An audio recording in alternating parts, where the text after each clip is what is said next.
Ahoy! Welcome, everybody. My goodness, we've got a lovely crowd here this morning. And I have to stand in the right place. Just a second. On my mark, that's great. Okay. We'll just do a grace this morning. Start with grace. So today we send our prayers to those who suffered and may be suffering in wars, in fires. We've got so many fires that are happening now. And those who are suffering from lack of food or lack of shelter or poor health, or for not seeing families because they're on the seas taking food and goods to various ports in the world. We're grateful for our opportunity to meet online and in person, as we're doing now, meeting friends close and far afield. We're grateful for our families and our friends. We're grateful for the earth and all that it offers, and those who are working to protect it. We're grateful for our own personal blessings, including our security, our country, our democracy, our families. So we ask that you watch over all those who can't be with us today. Keep us forever mindful of the needs of others. May we remember these things every day. Amen. And a toast to His Majesty the King. And sailors everywhere. And sailors everywhere. And our land acknowledgement today. I would like to acknowledge that the land on which this building is standing is the traditional territory of many nations. We honor and thank the Mississaugas of the New Credit, the Anishinaabe, the Chippewa, and the Haudenosaunee Confederacy. And that confederacy comprises of the Mohawks, the Oneidas, the Onondagas, the Cayugas, and the Senecas. And we also acknowledge the Huron-Wendat peoples and the many diverse nations, Inuit and Métis peoples, now living in Toronto or Toronto, really hard to say, Tkaronto, and that is actually, it means the meeting place.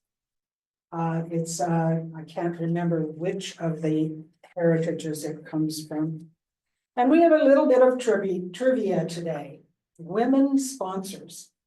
Until 1846, it was thought unladylike for the fair sex to smash bottles of wine against the ship's noses when they were launched.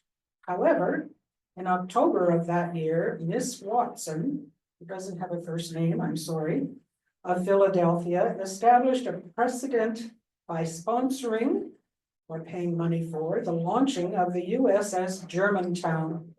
Ever since, ships have been christened by the ladies. Yay! So there you are.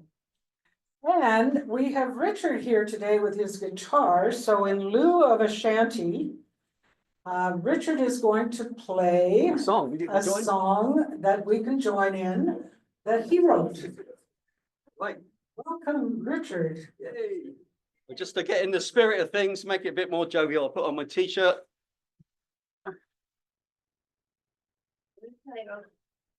And what does the t-shirt say? It's upside down. If you can read this, pull me back into the Boat. oh. Oh, that's good. If you can read this, pull me back in the boat. All right, here we go. So you'll probably figure out the chorus of this pretty quickly. And it goes like this.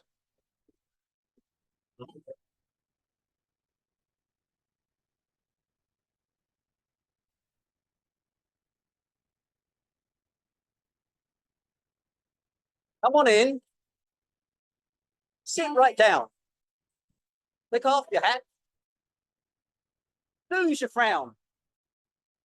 Come with friends or all alone.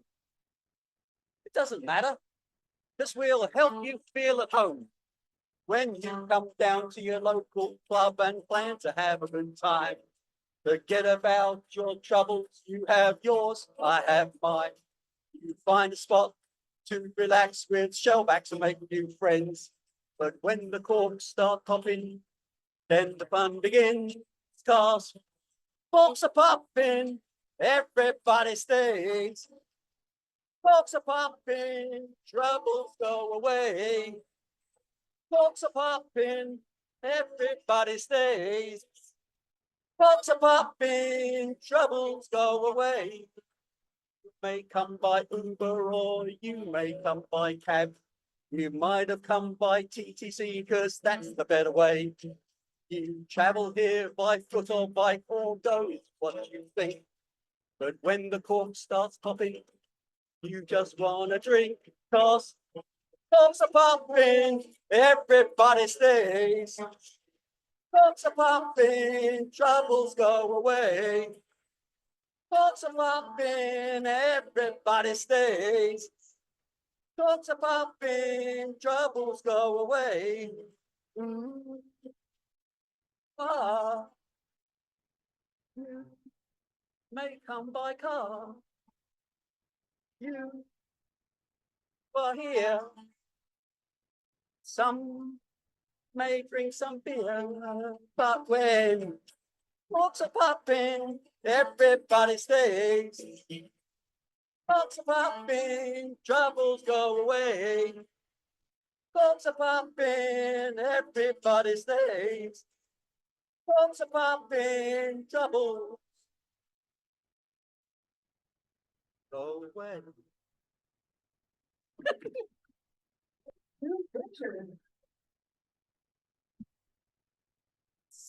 Lively and parks poppin'. Thank you, thank you. All right, it gives me a great deal of pleasure now to introduce Alison Booz, who is our guest speaker today. Alison discovered sailing through the Toronto Brigantine in the mid-1970s.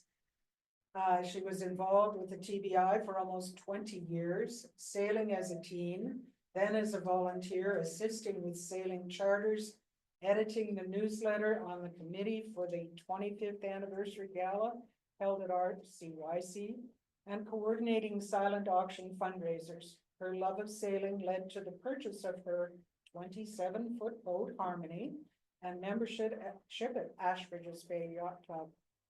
She's an active member of ABYC, currently volunteering as job jar manager and assistant rail chair. Well, you're going to have to explain what that means.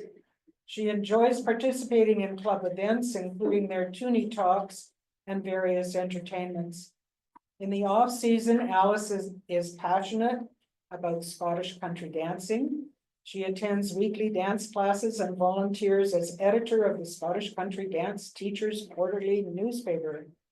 She also enjoys reading, running, and attending theater and classical music concerts. Please give Alison a warm Shellback.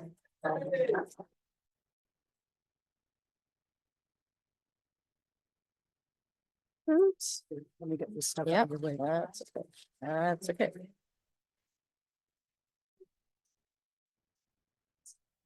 Thank you, Diane. Okay, you need to stand. I need to stand. Here, is this good? Well, that is not going to help because I need to see my script. Well, then you're gonna have to move a little Yeah. closer. Is that okay? Is that all right? Okay. Except I'm standing. There's going to be slides. So you don't need me because you're showing slides, not me. No, on Zoom it's both. Oh, okay, because if I stand here, I'm in the way of all these people. That's really awkward. Can I be back further? How about here?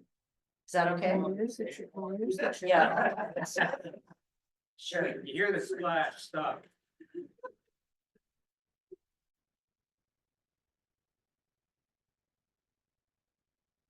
way too many things to do with my hands here. So, this is a story of my experience of an expedition to Haida Gwaii. Haida Gwaii means islands of the people. Work? No? Yes, okay. You should be able to see that. Okay. Haida Gwaii is a large archipelago off the coast of BC, west of Prince Rupert, north of Vancouver Island. It consists of two main islands, Graham Island and Moresby Island, plus approximately 400 smaller islands in the south portion, mostly on the east side of Moresby. Gwaii is the southern 1/3 of whoops.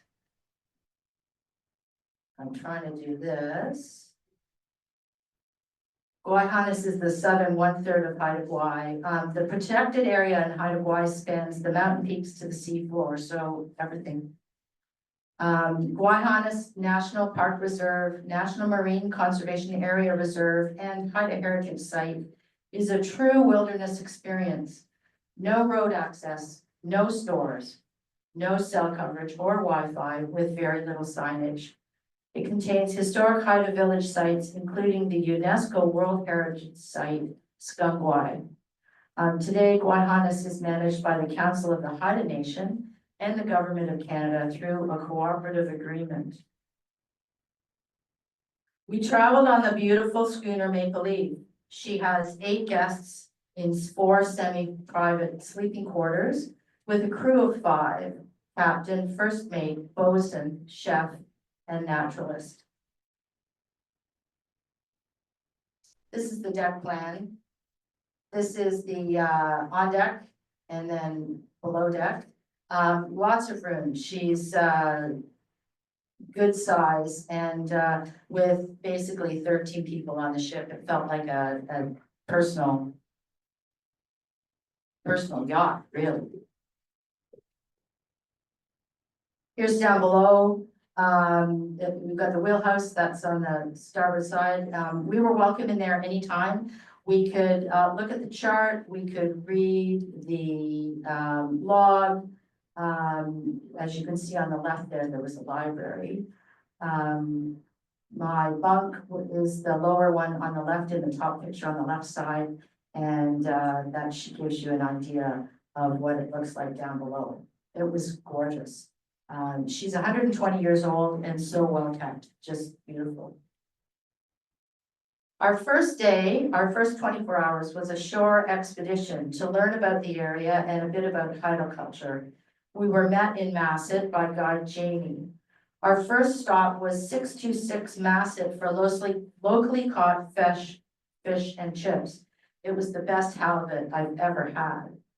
After lunch, we visited 3 arts and crafts shops and our first glimpses of beautiful Haida art. We toured the Dixon Entrance Maritime Museum to learn a bit about the maritime history of Greater Masset.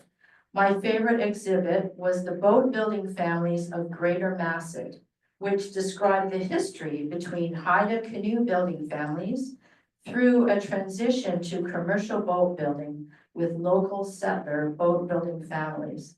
The exhibit includes model Haida canoes and a beautiful modern carvel. That's the carvel on the left. I was excited to see a cutting from the original golden spruce. That's on the right there.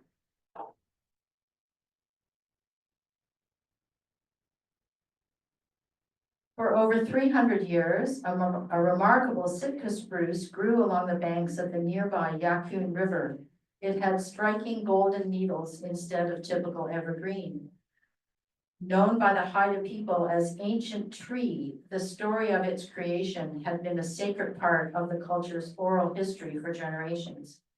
In January 1997, a deeply troubled forestry engineer sliced into the base of the 50-meter giant with a chainsaw, rendering it unstable. The tree fell a few days later, such a shame.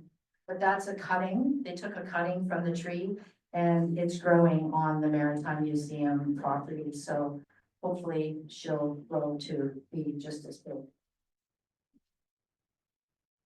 After that, we went hiking at the Blowhole and at Toe Hill. The Blowhole is an underground catapult of water surge channels carved through the coastline rocks. The seawater in the ocean channels builds up and then spews out about 25 feet into the air. Unfortunately, the tide was out, so we didn't actually see it blow. Those pictures are from the website. Tow Hill is now officially known as Tow Tladao, the original Haida name. It consists of faceted columnar jointed basalt columns that solidified about 2 million years ago. This feature is an eroded volcanic plug, the most distinctive navigational landmark on the entire North Beach. Tow is derived from a Haida word that rhymes with cow and means place of food. The hike up the hill was stunning, so much beautiful nature to see.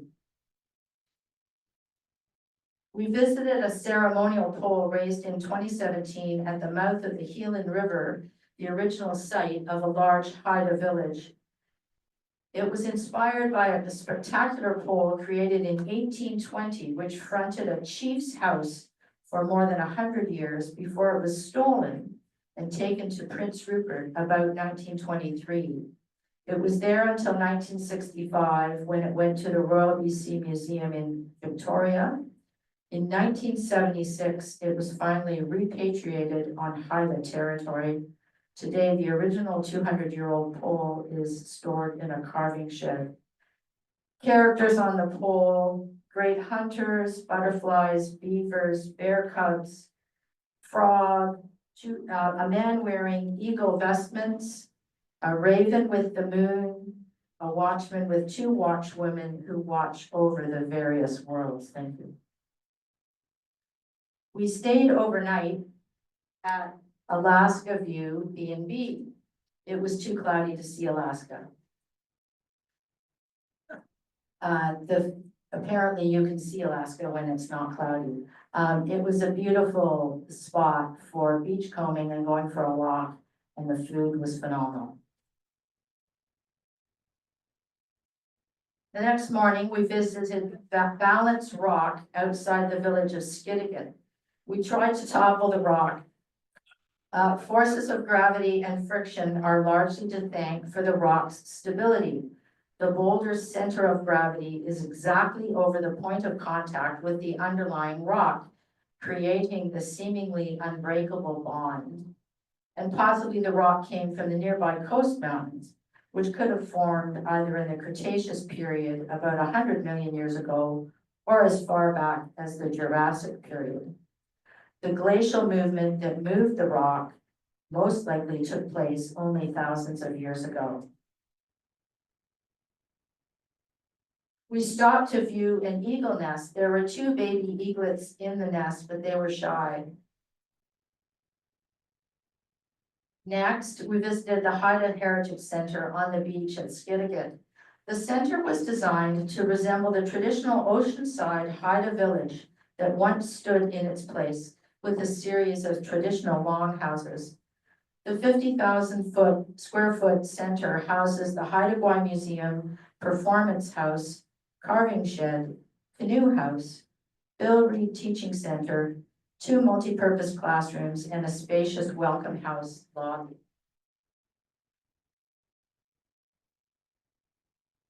Some of the organizations located within the center include the Coast Guard, the Haida Gwaii Restorative Justice, and the Haida Gwaii Watchman Program. Facing the ocean, there are 6 monumental poles that were raised in June of 2001. Each pole represents a historical Haida village whose descendants live in Skidegate today. We were given a descriptive tour of each pole and the crests and clans represented on each.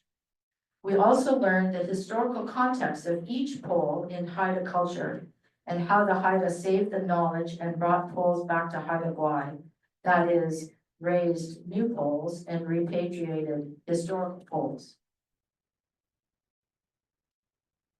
The Heritage Center also has a collection of Haida canoes in the Canoe House and Carving Shed, and a comprehensive museum of Haida knowledge and history, visual art, settler artifacts, and archives. I thought this was beautiful. This here is an original pole from the 1930s, and they're displaying it as a house pole inside the central foyer of the lobby. All of this is gorgeous. I wish we'd had more time there.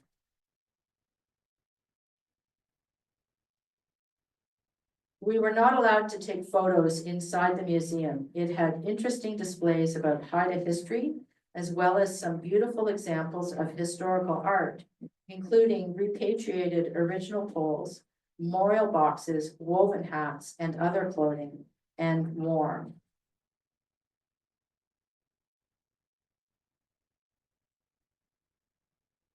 This photo was in the Haida Heritage Center as a huge floor poster. I don't know what village it represents, but it's an example of what the original Haida villages were actually like.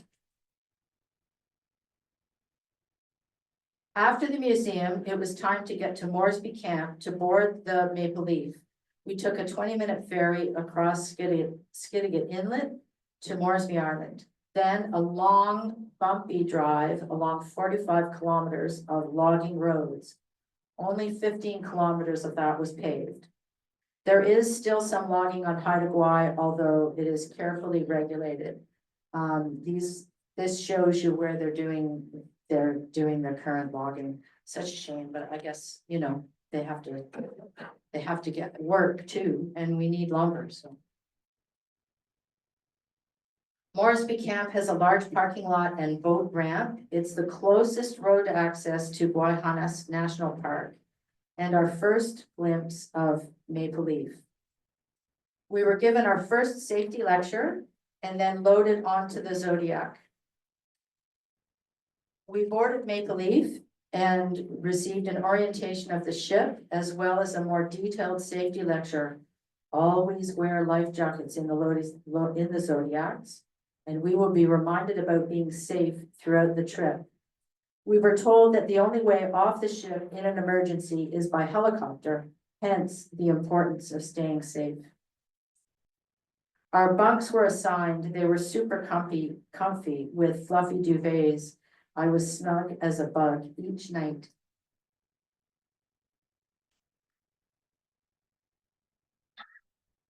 Dinner was yummy.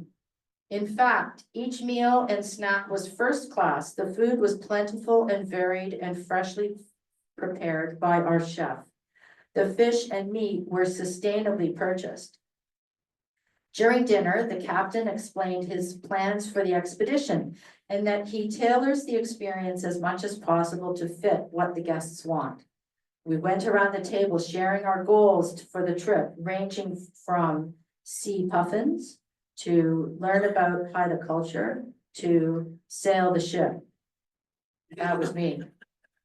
We upped anchor and motored down Kumshwa Inlet to McCoy Cove, our anchorage for the night.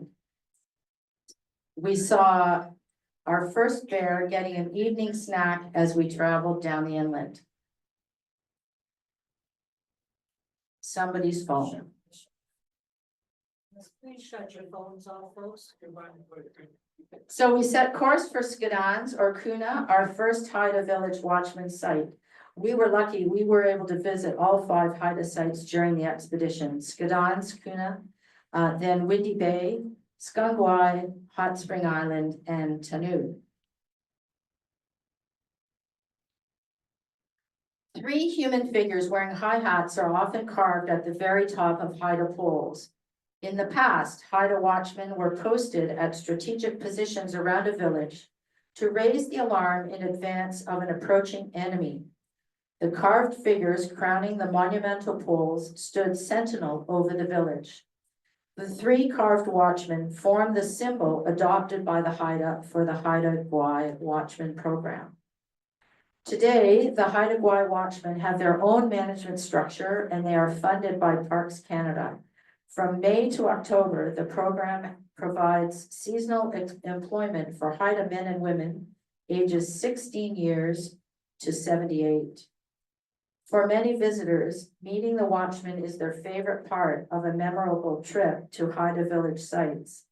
They offer a first-hand introduction to Haida culture by sharing their knowledge of the land and sea, their stories, songs, dances, and traditional foods.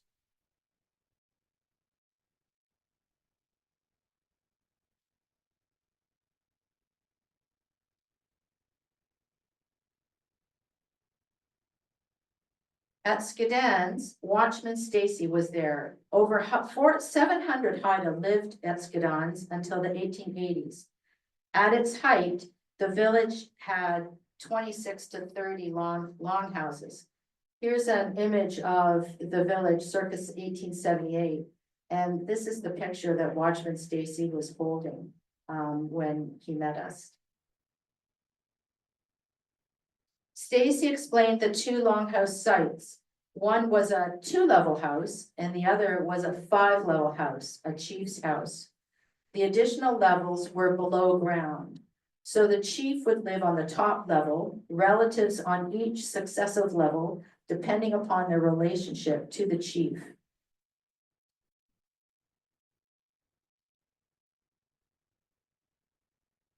There's a ceremonial pole and in the middle, you can see it showing the potlatch rings. Of course, the potlatch was the feasts, and you'll recall that potlatches were outlawed by us white guys. Fortunately, potlatches are allowed again. I believe they do still hold them for special occasions. We all signed the guest book. Signing the guest book is important. It tells Parks Canada how many people are visiting each season. And I suppose that might affect the funding possibly. Back on the ship, we upped anchor to travel further down the island. I was on the helm for about 45 minutes as we crossed into Gwaii National Reserve on our way to Windy Bay. Gwaii means island of beauty. Windy Bay is the site of an old Haida village. The legacy pole, which is here, was raised in 2013 to celebrate the 20th anniversary of the agreement between the Haida Nation and the Canadian government. More than 400 people participated in the raising of this pole. Watchman Reg described the figures on this pole, and they're listed there. It's a really beautiful pole. In 1985, the Haida blocked logging roads near Windy Bay, temporarily stopping the destruction of the forests. Haida elders were the first of 72 Haida to be arrested. This longhouse was built at Windy Bay to shelter the people during the logging blockade. It is named Looking Around and Blinking House to honor the victory against logging. The Gwaii Agreement was signed in 1993, which led to the creation of Gwaii National Park Reserve, the Haida Heritage Sites, and the National Marine Conservation Area Reserve. Watchman Reg told us the story of the logging blockade and explained the construction of the longhouse. It's a 2-beam traditional build with the painted front and low door, which protected against enemies because you had to stoop to enter. Stooping as you went through the door made the visitor vulnerable. A real treat was to sit by the fire to hear Reg sing and drum. He shared the Haida protest song and a paddling song. We went for a hike in the old growth forest to see this 1,000-year-old Sitka spruce. It was enormous. I couldn't get it all in the picture. We all felt very small standing next to it.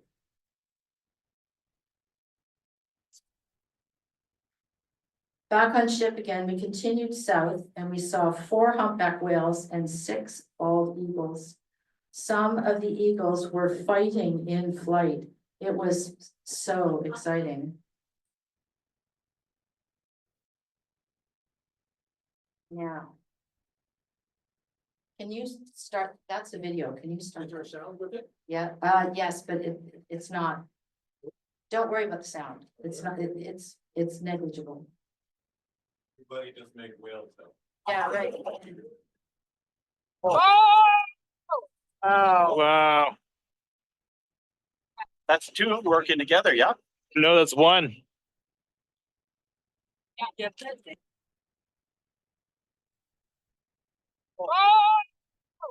Oh, wow. That's two working together, yeah? No, that's one.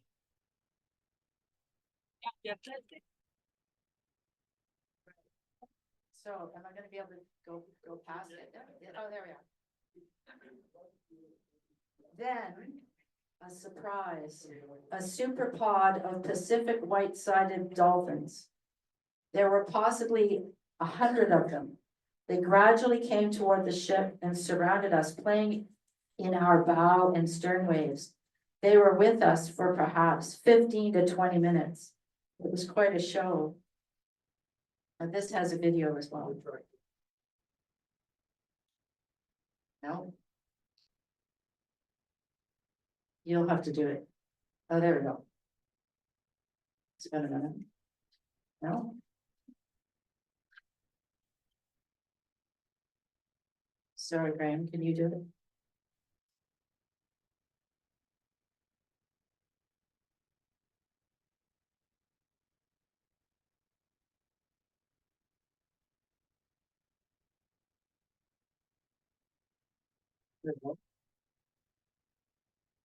No? Oh, well, that's too bad. Let's try with this one. This one's actually better. There's a video with this too.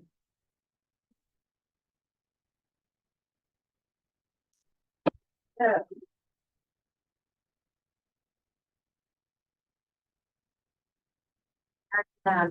Both sides of the ship. And it went on and on and on. And apparently, that's very rare because the maple leaf is typically too slow for them. They love to play in the bow waves, but she's too slow. So normally they'll come and hang out for maybe a couple of minutes, but we had a real show. The Maple Leaf crew said they'd never seen anything quite like it before. They were just as awestruck as us guests. Overnight anchorage in Akita Cove. All of the anchorages, we stayed in a different anchorage every night, and each one was just gorgeous. Once we were anchored, I would, stand on the ship and just walk all of it, turn around all the way around. It was just stunning. More yummy food. So the meals, my first day I thought, oh, there's no way, because it was essentially 5 meals, 3 meals plus 2 snacks, which were like meals. Well, I was hungry at every meal. I guess the salt air will do it. It was really just amazing, absolute 5-star food. So the wildlife count that day was 12 deer at least, 4 to 5 humpback whales, 3 fin whales, 6 eagles, about 100 Pacific white-sided dolphins, and then that beautiful Sitka spruce. And we also saw a coral root orchid, which I couldn't get a picture of. They're tiny. They're like this big. The flower is even smaller, but again, fairly rare. It was very pretty. It was pink. So we had an early start on day 4 before sunrise. So we were aiming to go around Cape St. James, which is right on the bottom of SGand Gwaay. The weather was appropriate for it. So basically we scooted down island as quickly as we could to take advantage of that. Apparently, more often than not, the weather is not conducive to going around Cape St. James. So Captain Stan wanted to take advantage. So while we were underway to Cape St. James, we saw ancient murrelets, rhinoceros auklets, Cassin's auklets, common loons, and puffins. The tufted puffin, dressed up for mating season, they're easily recognized by their red bill and their long-tailed yellow plumes, the tufts. The tufts are hard to see. See on the back of his head there? The tufted puffins nest in deep burrows that they dig into cliff edges and slopes. They can capture and hold multiple small fish, often 5 to 20 fish at a time. On the way to Cape St. James, we passed by Garson Rock, which has a huge sea lion rookery. There were lots of huge bulls, females, and pups. We watched a mama haul a pup up the side of a rock. The sea lions were very noisy and very smelly, fish smell, in spite of our distance from the rock. Garson Rock is a perfect rookery location because it is shallow around the rock with lots of kelp. The kelp and shallow water serve as protection from killer whales. They like sea lion pups for lunch, but the killer whales need deep water, so they were safe. We did a shore walk at Woodruff Bay to see the intertidal pools and the sea life. We saw orange and purple sea stars, abalone and razor clams, sea urchins, anemones, kelp, including feather boas. See the photo in the middle of the top? It's like a boa and she's wearing it. Fan kelp, ribbon kelp, algae, rockweed, lion's mane jellyfish, and more. Oops. No, I didn't. I'm sure they're there, but we didn't. The view and the landscapes at Woodruff Bay were stunning, even in the rain. We were very fortunate with the weather. This was the only day of rain, and it was drizzle rather than heavy rain. Back on board, we rounded Cape St. James, or the Horn, as our chef called it. There was a definite sea change, and we felt it in the ship's movement. It felt like an occasion, since Maple Leaf rarely gets to round the Horn. The absolute highlight of the trip was the visit to SGand Gwaay. Truly special. I felt something there. Awe, gratitude, reverence, even magic. We arrived on a beach and walked through a lovely forest. We arrived at the edge of another beach to see this row of poles. Wow, magical. We were all very quiet, as if to honor those who are still there in spirit. SGand Gwaay was inhabited until shortly after 1880. The population was decimated by the 1862 smallpox epidemic.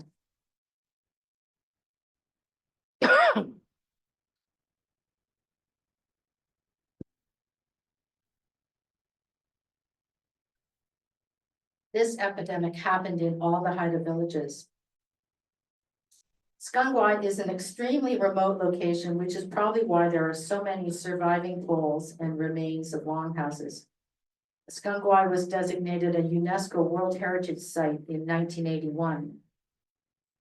It has the largest collection of Haida poles in their original location. Mortuary and memorial poles line the beach. The mortuary poles were raised upside down with a notch carved in the top to allow enough space for a mortuary box to fit in the notch. Bears, whales, ravens, thunderbirds, and more can easily be seen on the poles. One pole was situated a small distance from the others. That's the one on the left. This one had a small figure, possibly a child. They raise the pole. Yeah, can you repeat the question? The question was, how do they raise the poles? The poles were raised by a lot of people with ropes and pulleys. Just like, pulleys like we have on ships. So, remember I talked about the ceremonial pool at Windy Bay? They had, 400 people there, and there's a video actually on YouTube, about that. And of the 400 people, I would say maybe 100 people were actually doing the raising. Because they have a variety of ropes. So you'd have a stabilizing rope from the lowered side, you'd have the people on the other side pulling to get it upright. Because they're pulling it up to get the bottom of it into a hole. So they dig a hole and the pole goes into the hole.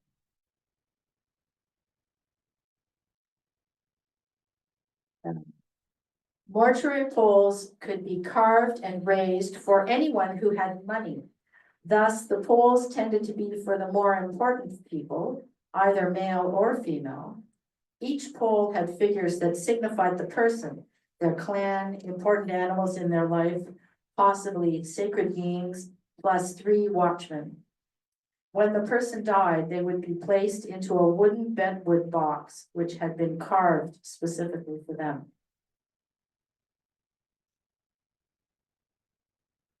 Haida longhouses were built in 2 styles, 2-beam and 6-beam. 6-beam were most prominent in southern Haida Gwaii. House construction included interlocking joints and a frontal pole integrated into the structure. They were often built for high-ranking, wealthy chiefs, and each longhouse would be built by 30 to 40 men. Some longhouses had deep house pits for several levels, which required digging deep into the earth to create a solid foundation. Longhouses were shared homes of the ancestors and the living, occupied by 30 to 40 close family members.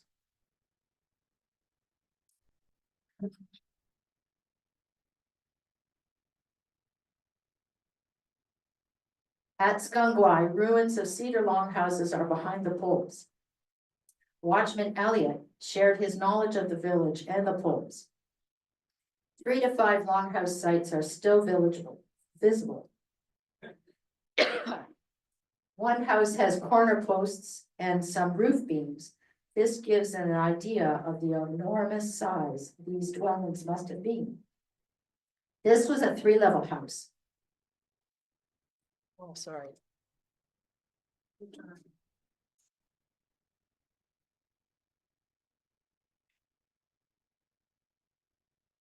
I'm so grateful to have been able to see SGand Gwaay. It's an extraordinary place.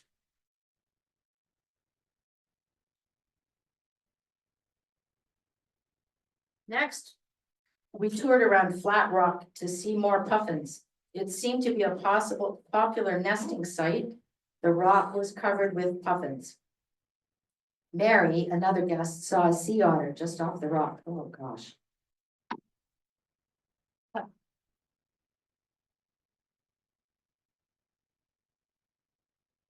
Now, could you, in my bag is a throat lozenge.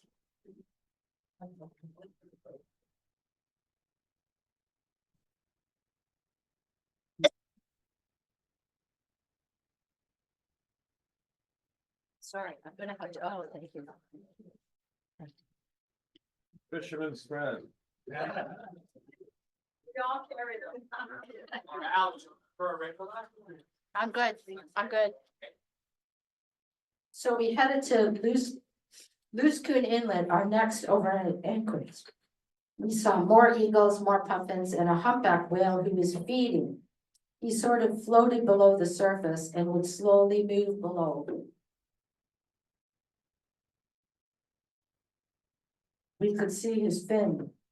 One last glimpse, he moved slowly lower and we got to see his tail with a cute flip at the end.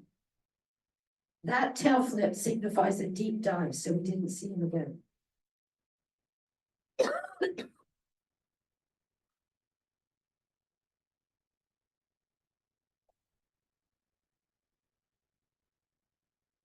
So the wildlife count that day, puffins, dive balding, bald eagle, look at him. He came, that eagle there, came toward the ship like he was going to attack us and just veered off at the last second.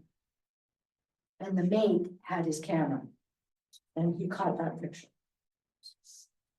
We also saw Risso's dolphins off Cape St. James, 3 fin whales, 4 humpback whales, tufted and horned puffins on Flat Rock Island, and then the stellar sea lions. It was time to head north.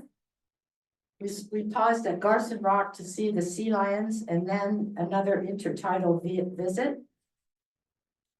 We saw orange and purple sea stars. Red and purple sea urchins, limpets, very large anemones, and 2 harbor seals.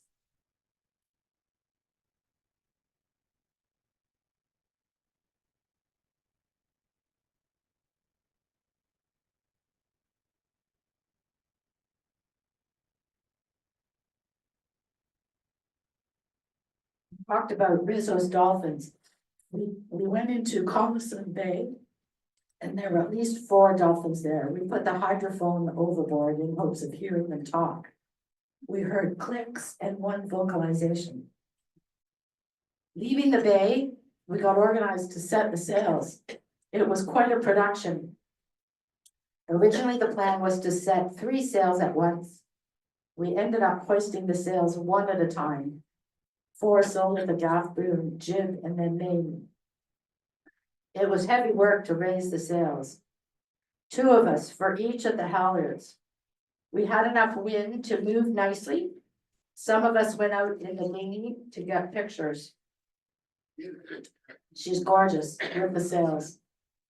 And in the dinghy, we went all the way around her, and everybody in the dinghy was snapping pictures like every few seconds. It was amazing. Oh, that's the first time you sail. Pardon me? It's not the first time you made sail. Yes, we made sail twice. I would have liked more, but she doesn't move as quickly under sail, of course. And we had so much distance to travel to be able to see all the things that the captain wanted us to see. Also, there were a number of days where there really wasn't enough wind to sail. But each time that we sailed, we were probably sailing for a couple hours. So it was pretty nice. Pardon me? Okay. Oh, the question is, how big is the ship? She's 90 feet overall. So a little bit bigger than the brigantines, than Pathfinder and Playfair. Wow, 90. Yeah, but there's so much room. It really felt like you were alone. You could be alone if you didn't want to socialize or whatever.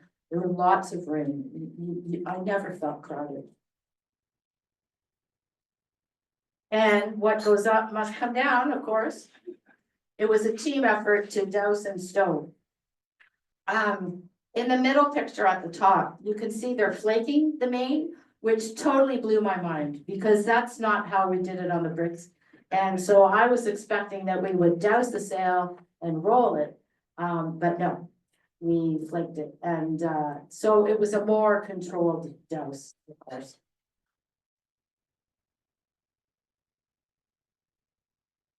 Our planned overnight inlet was Slim Inlet. However, we went in and Captain Stan decided it was too deep and not wide enough to anchor safely.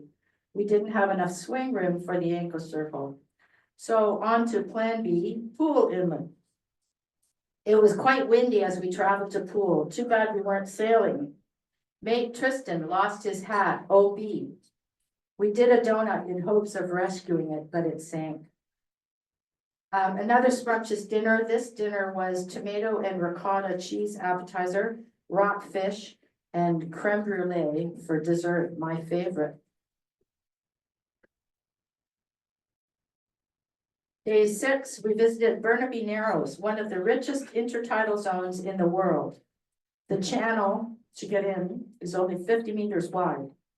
A constant flow of flushing tidal currents deposits mass amounts of nutrients, which results in abundant sea life, with massive sizes of individual species. Wildlife included giant kelp, that's it on the left, kelp crabs, red rock crab, moon snails, and moon snail eggs, sea cucumbers, fried egg jellyfish, 3 bears, including one eating sea lettuce.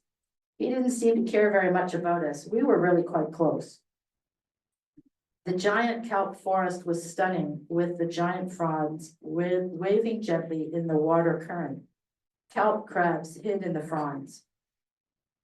I should mention that one of the very important things about Maple Leaf and her crew is that they are very careful not to disturb wildlife from doing what they are doing naturally. So in this case, with this bear, he looked at us, but then just went back eating. And we were in the dinghy, I would say, our dinghy was probably about as close as the people at the back table.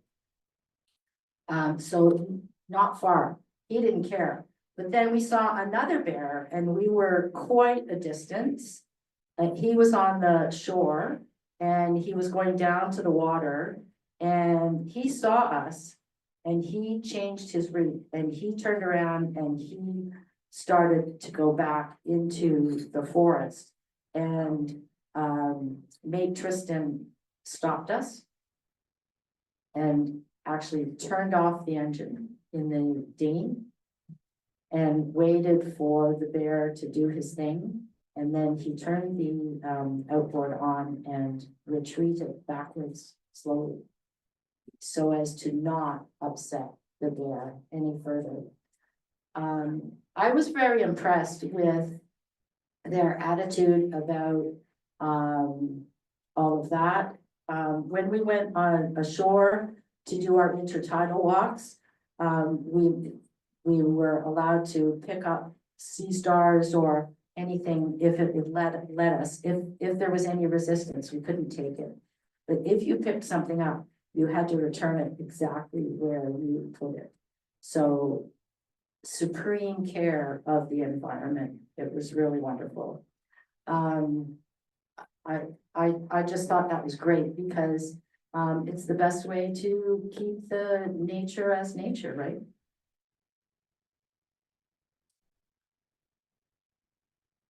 So after lunch, we set the sails again. The conditions were even better than the previous day. We couldn't set the fisherman, which goes above the foresail, because the fisherman was buried underneath Chef Ivan's canned goods. I was all for moving the canned goods, but they didn't want to do that.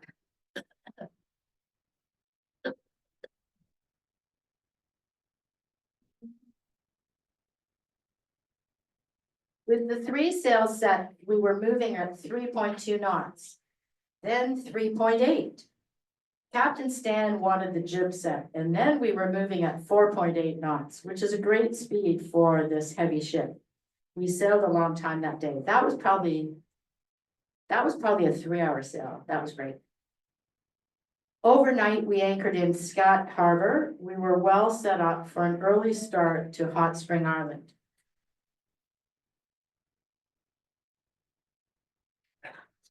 Hot Spring Island is a natural hot spring with several pools, hot at 106 Fahrenheit, then less hot and less hot. Today, only the top pool was available. Apparently the watchman had trouble with the drain plug. We were the only group there, so we could take our time. We all had showers and then soaked in the spring. Bliss. Watchman Duck Soup was very gentle and kind. By her preference, she will be the only watchman at Hot Spring for the whole season. Normally, watchmen alternate monthly or every 6 weeks. She clearly loves Hot Spring Island and loves taking care of the land and pools. Shortly after we left, we heard a call for assistance, which eventually became a pan from sloop Kingfisher. She's 42 feet from Seattle, Washington. She had been anchored at Hot Spring when we went ashore. After lifting her anchor, she hit a rock off Hot Spring and went aground. Captain Stan was surprised to see her moving to the west in that cove, where he knew it was shallow. Maybe her skipper knew something Stan did not? Nope, she went aground. She was on her side on a rock, tide dropping. She ended up with a 30-degree list starboard by the low tide, which was about 1:30 p.m. Maple Leaf changed course to assist. Mate Tristan and Bosun Claire went to help in the dinghy.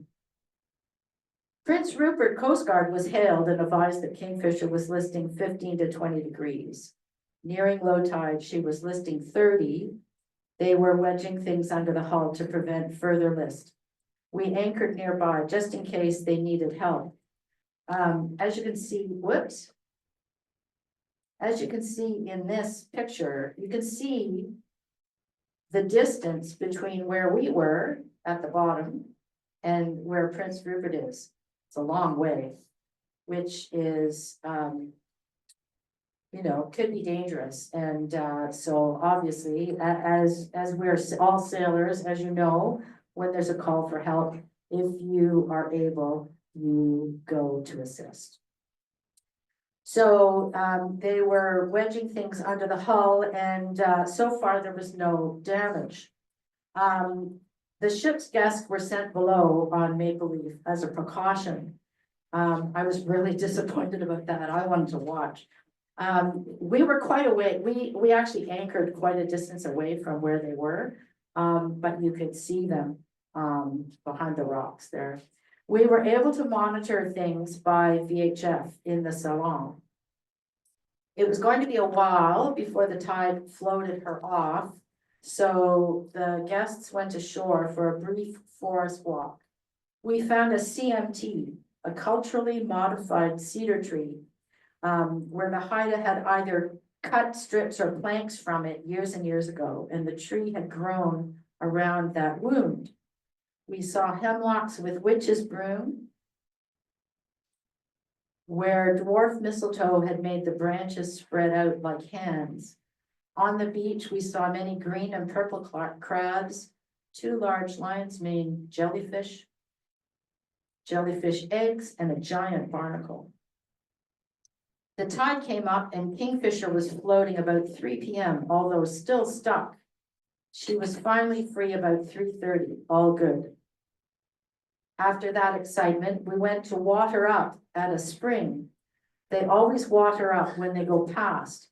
There's a floating dock with free-flowing spring water. Springwater Bay, my name, is a wee cove opposite Shuttle Island. Naturalist Alison caught a gunnel, or an eel, and we watched it in a bin of seawater before releasing it. There were all kinds of creatures living on the dock. That picture in the middle is a picture of the creatures living on the dock. Anna's Inlet was our next anchorage. We were almost completely surrounded by land. Entry to the inlet was a fairly narrow passage. This was a great location since it rained with lots of wind overnight. We swung a lot and were rocked to sleep. This was my favorite anchorage. It was so pretty. More meals. These were just amazing. Every meal, each day was a 3-course meal. So you had an appetizer, a main, and a dessert.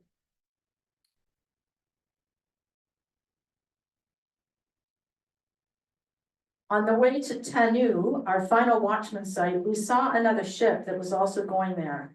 So we took a detour to do some forest bathing and see the deer exclusion zone.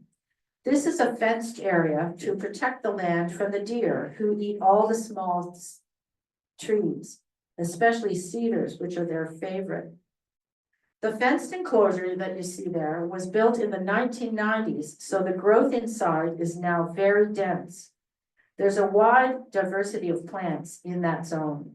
It would have been impossible to walk inside that fence. Outside the zone, as you can see, there's very little undergrowth. We took 10 minutes of quiet to enjoy the place, hear the birds and wind in the trees. I chose a spot and just stood, looking up into the trees. Every direction was lush, green, and gorgeous. I took a lot of photos.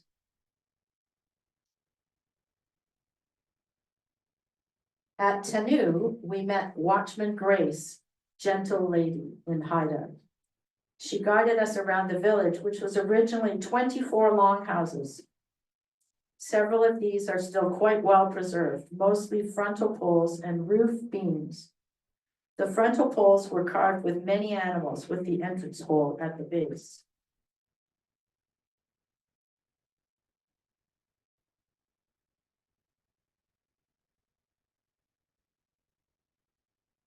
In the early 1900s through to the 1950s, many frontal poles were stolen by people for museums, including the ROM in Toronto.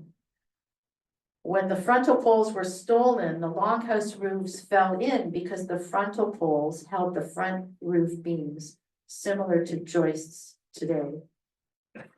Grace explained about the different longhouses at Tanu, including the chief's house, which was very much larger than the others. Each longhouse would have guards who lived near the entrance hole. They protected the chief or other important people from any enemies who might try to enter the house. Some longhouses were built with 5 or 6 levels. Many of the houses here were 3 levels.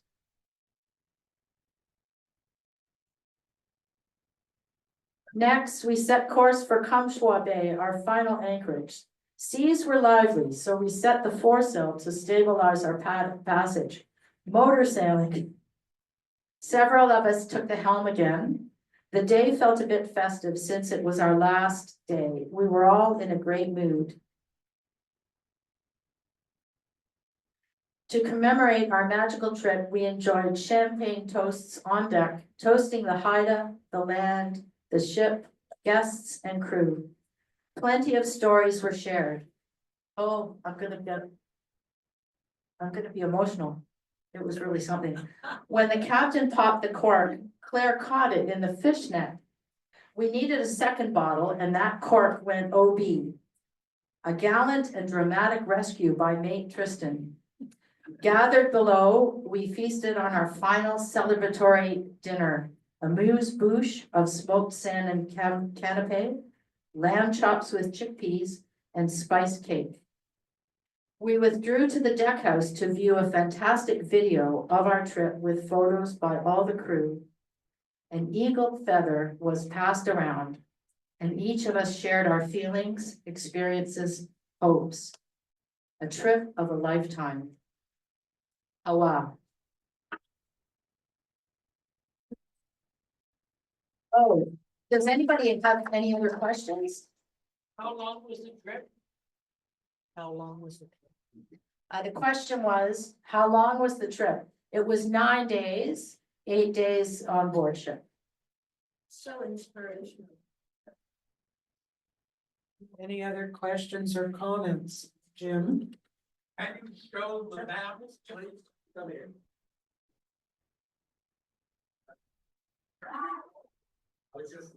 You show the map. Oh. The map is, we'll pass it around. Ron, you had a question. Yeah, the question is, were any of the crew Haida?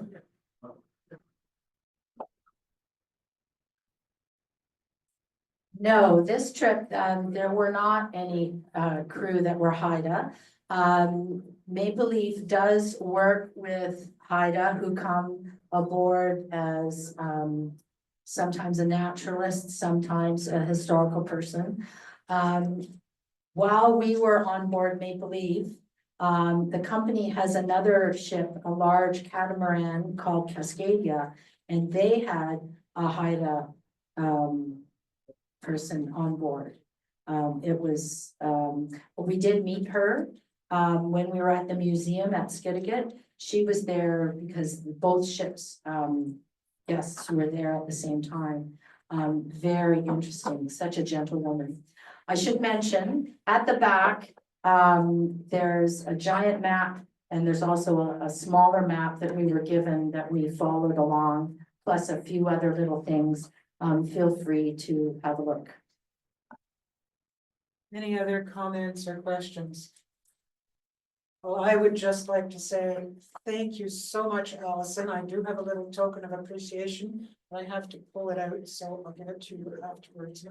But this was amazing, and of course it makes me want to hop on board that ship and do the trip as well. So let's give Alison just really a tremendous amount of work to prepare for this, and it's well worth it, certainly well worth it. And so, taking a look at what's coming up. We will be getting our lunch shortly, but on the 22nd, next week, we will have David Spencer coming in, cruising the best of Georgian Bay. He presented at the boat show last year. I was able to see him. It's a wonderful presentation, and I know you will enjoy it. And following that, the following week, Ron Jenkins will be talking about a history of Hanlon's Point, including the sandbar, the military station, the cottage resort, the sports field, the amusement park, and the airport. So just a reminder that by sharing a meal and joining in a shanty, an original shanty this morning, for those of you who haven't been to Shellbacks before, you are now Shellbacks for life. So welcome, and maybe as you cross that great sandbar in the sky, you might meet a Shellback there as well. So with that, I'm out.